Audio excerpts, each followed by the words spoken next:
kebersamaan penuh disiplin yang terbangun selama 3 hari di sekolah partai ini telah menjadikan kita semakin solid untuk bergerak keluar, merangkul seluruh kekuatan nasional guna memenangkan Saudara Insinyur Ganjar Pranowo sebagai satu-satunya calon presiden kita.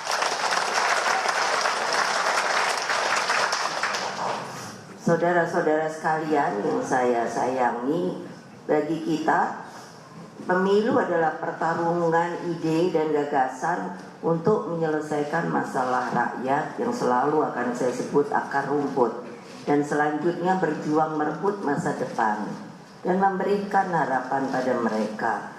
Dengan mendapatkan kepercayaan rakyat, PDI Perjuangan memastikan bahwa apa yang menjadi perhatian utama Presiden Jokowi berkaitan dengan pemindahan ibu kota negara, hilirisasi industri sebagai sebuah jalan berdiri di atas kaki sendiri, dan percepatan pembangunan koridor strategis di seluruh wilayah Indonesia melalui pembangunan infrastruktur akan dilanjutkan.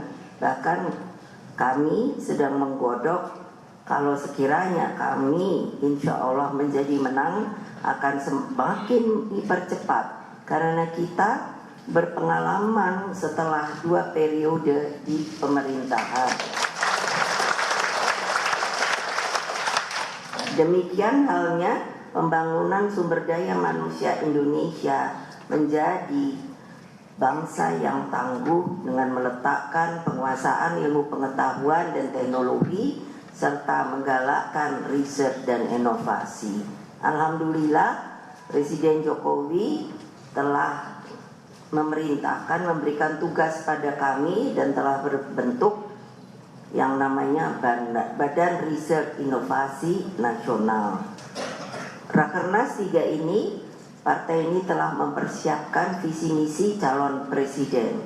Visi misi partai ini bukanlah sekedar perencanaan jangka pendek. Ia adalah overall planning yang bersifat semesta dan berencana. Cakupan dari overall planning tersebut dimulai dari komitmen agar fakir miskin dan anak-anak terlantar dipelihara oleh negara.